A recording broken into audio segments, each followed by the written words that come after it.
పాలేరు శాసనసభ నియోజకవర్గ పరిధిలో రాబోయే మున్సిపల్ ఎన్నికలకు సంబంధించి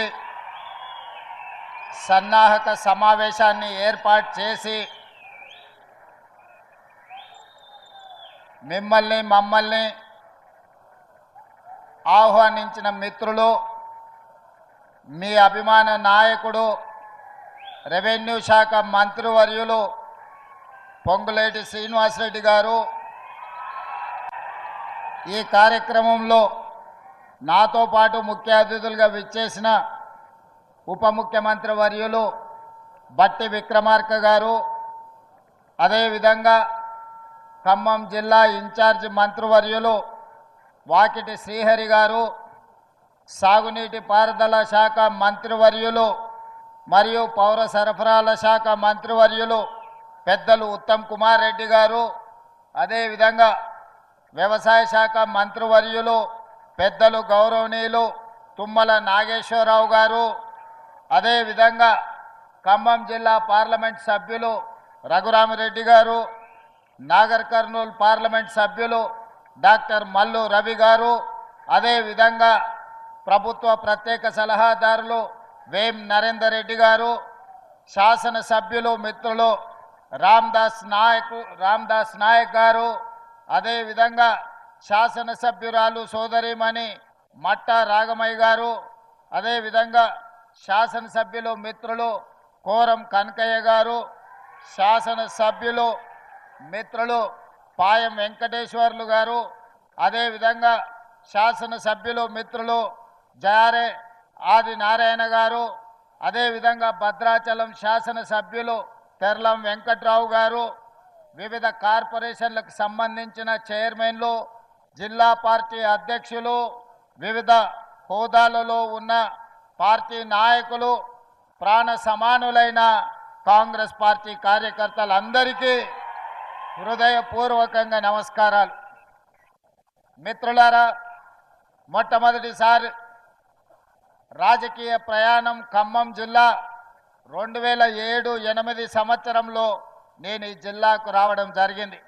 ఆనాడు మధిర శాసనసభ నియోజకవర్గం మాజీ శాసనసభ్యులు కొండవాల కోటేశ్వరరావు గారితో కలిసి మధిర శాసనసభ నియోజకవర్గంలో వివిధ గ్రామాలలో పల్లె పల్లె తెలుగుదేశం పార్టీ కార్యక్రమాలను తీసుకొని ముందుకెళ్లడం జరిగింది.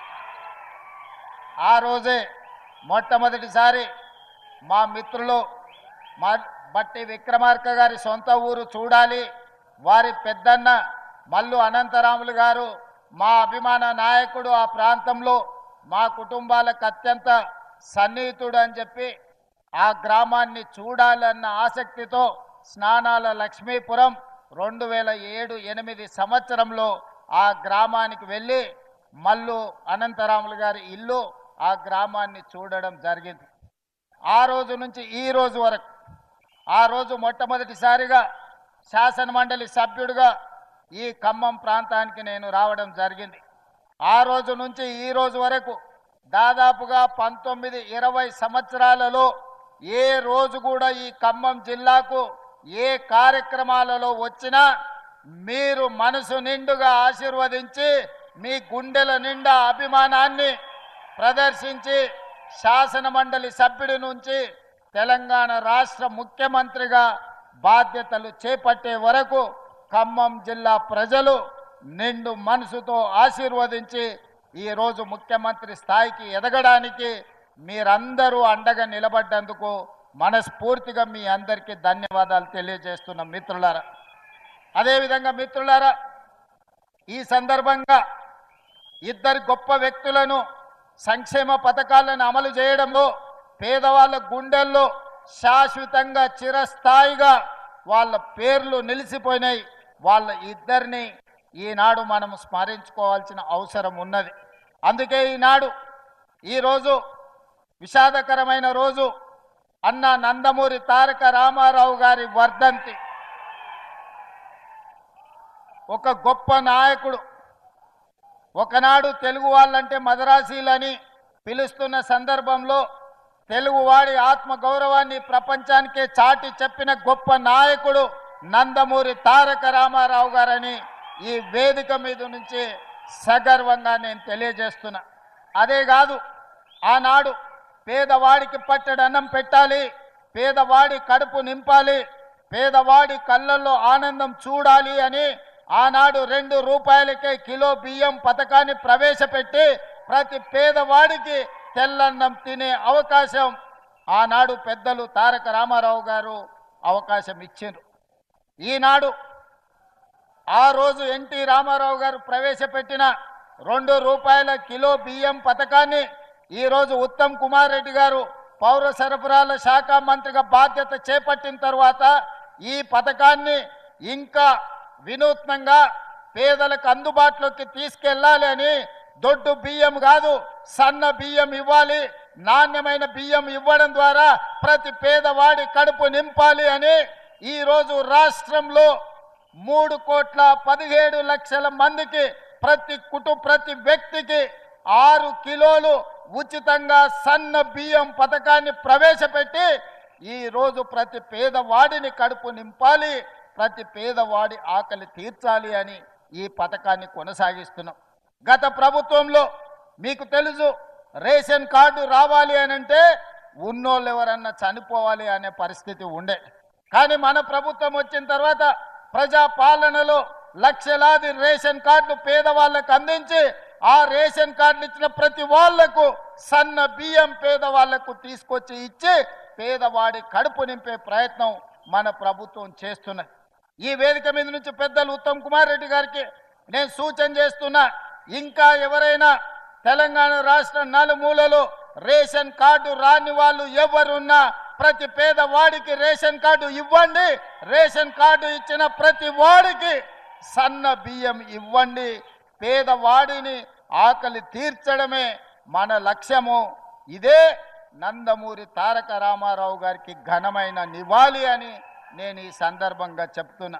అదేవిధంగా మిత్రులారా, ఈ తెలంగాణ రాష్ట్రంలో నందమూరి తారక రామారావు గారికి అభిమానులు ఉన్నారు, నారా చంద్రబాబు నాయుడు గారికి సహచరులు అనుచరులు ఉన్నారు. వాళ్ళందరికీ నా విజ్ఞప్తి ఒక్కటే, ఈ తెలంగాణ రాష్ట్రంలో తెలుగుదేశం ఉండొద్దని కక్ష గట్టి ఆ పార్టీ నాయకత్వాన్ని దెబ్బతీసిన చంద్రశేఖరరావును బీఆర్ఎస్ను సమూలంగా 100 మీటర్ల గోతి తీసి పాతి పెట్టినప్పుడే బీఆర్ఎస్ వాళ్ళు గద్దెలు దిగాలి, ఊర్లలో బీఆర్ఎస్ దిమ్మలు కూలాలి. అప్పుడే నందమూరి తారక రామారావు గారికి నిజమైన నివాళులు అర్పించిన వాళ్ళం అవుతాము. ఆ విధంగా మనము ముందుకు వెళ్లాల్సిన అవసరం ఉన్నది. బీఆర్ఎస్ను బొందబెట్టాల్సిన బాధ్యత మన అందరి మీద ఉన్నది మిత్రులారా. అదేవిధంగా రెండవ వ్యక్తి ఉచిత కరెంటును అందించిన వాడు, ప్రతి పేదవాడికి ఇందిరమ్మ ఇల్లు ఉండాలి అని 2004 సంవత్సరంలో ముఖ్యమంత్రిగా మొట్టమొదటిసారి బాధ్యత చేపట్టిన ఎల్బీ స్టేడియంలో మొదటి సంతకాన్ని రైతులకు ఉచిత కరెంటు ఇవ్వాల్సిందే. తెలంగాణ రైతాంగాన్ని ఆదుకోవాలి, కాలిపోతున్న మోటార్లు పేలిపోతున్న ట్రాన్స్ఫార్మర్లను అన్నిటిని కూడా సరిదిద్దాలి అని ఉచిత కరెంటు మీద మొట్టమొదటి సంతకం పెట్టి ఆనాడు ఉచిత కరెంటు రైతులకు ఇవ్వడమే కాకుండా దాదాపుగా 1,300 కోట్ల రూపాయల రైతుల బకాయిలను రద్దు చేయడమే కాకుండా వేలాది రైతుల మీద ఉన్న క్రిమినల్ కేసులను రద్దు చేసి మొదటి సంతకం పెట్టింది డాక్టర్ వైఎస్ రాజశేఖర్ రెడ్డి. వారి స్ఫూర్తిగా ఆనాడు 7 గంటలు ఉచిత కరెంటుతో ప్రారంభమై ఈనాడు పేదలకు రైతులకు 24 గంటల వ్యవసాయానికి ఉచిత విద్యుత్తును ఇవ్వడమే కాకుండా ఈనాడు మిత్రులు బట్టి విక్రమార్క గారి శాఖలో ప్రతి పేదవాడి ఇంటికి 200 యూనిట్లు ఉచితంగా కరెంటు ఇవ్వాలని 52 లక్షల పేదల కుటుంబానికి 200 యూనిట్లు ఉచిత కరెంటు, ఈరోజు 30 లక్షల పంపు సెట్లకు 24 గంటల ఉచిత కరెంటును ఈరోజు మనం అమలు చేస్తున్నాం.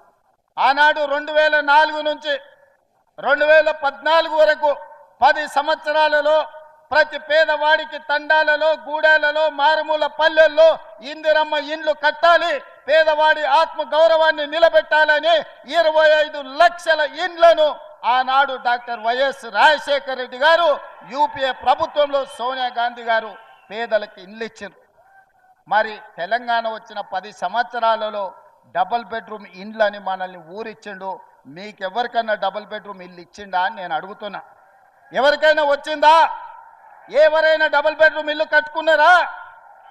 కానీ ప్రజాపాలన కాంగ్రెస్ పార్టీ అధికారంలోకి వచ్చిన మరుక్షణం మీ అభిమాన నాయకుడు పొంగులేటి శ్రీనివాసరెడ్డి గారి శాఖలో గృహ నిర్మాణ శాఖను పునరుద్ధరించి ఆనాటి ప్రభుత్వం రద్దు చేస్తే బీఆర్ఎస్ వాళ్ళు పేదోడి మీద కుట్ర చేసి పేదవాడికి ఇల్లు ఉండొద్దు, పేదవాడు ఎప్పుడు అడుక్క తినేటట్లనే ఉండాలి, వాళ్ళ మోచేతి నీళ్లు తాగాలి అన్నట్టుగా వ్యవహరిస్తే మీ అభిమాన నాయకుడు పొంగులేటి శ్రీనివాసరెడ్డి గారు గృహ నిర్మాణ శాఖ మంత్రిగా బాధ్యతలు చేపట్టి ఈరోజు మొదటి సంవత్సరంలోనే పేదవాళ్లకు ఇందిరమ్మ ఇల్లు ఇవ్వాలని 4.5 లక్షల ఇండ్లు, ప్రతి నియోజకవర్గానికి 3,500 ఇందిరమ్మ ఇండ్లు, ప్రతి పేదవాడికి ఇల్లు అనుమతి వస్తే 5 లక్షల రూపాయలు ఉచితంగా ఇవ్వాలని ఆ పథకాన్ని మీ జిల్లాలోనే, ఖమ్మం జిల్లాలోనే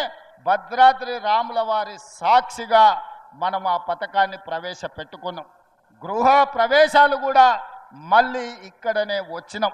సన్న బియ్యం ఈ పథకాన్ని ఒక గిరిజనుడు ఇంట్లో నేనే స్వయంగా ఖమ్మం వచ్చి ఏ బియ్యం అయితే మనం ఉచితంగా ఇస్తున్నామో ఆ బియ్యంతోనే వడ్డిస్తే ఆ బియ్యంతోనే అన్నం ఈ ఖమ్మం జిల్లాలోనే నేను తిన్నా. ఈరోజు ఈ ఖమ్మం జిల్లాలో ఇచ్చిన ఇందిరమ్మ ఇండ్ల గృహ ప్రవేశానికి పేదవాళ్ళ కళ్ళల్లో ఆనందం చూడడానికి వచ్చి మొదటి సంవత్సరంలోనే 4.5 లక్షల ఇండ్లు పేదవాళ్లకు అందుబాటులోకి తీసుకొచ్చినాం.